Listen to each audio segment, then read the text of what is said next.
তো হ্যালো, আসসালামু আলাইকুম বন্ধুরা, সবাই কেমন আছেন?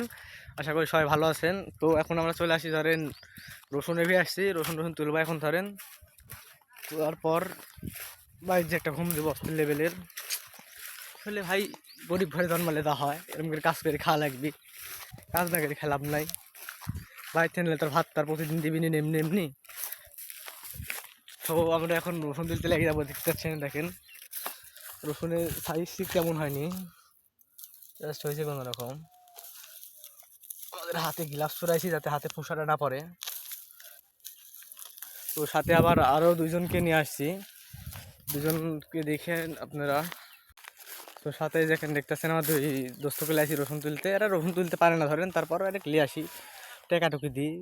টাকাটুকু আমার লাগে না, টেকা তো এমনি কাজ করে দিই আস্তে আস্তে। তাহলে ভাই তাহলে আপনি দেখতেছেন এমনি বলে কাজ করে দিবে, আপনারা তাহলে সাক্ষী থাকলেন ভিডিওত। আর এখানে দোস্ত আবার দেখাচ্ছে, ভিডিও দেখাচ্ছে, একদম লোক দেখাচ্ছে খালি।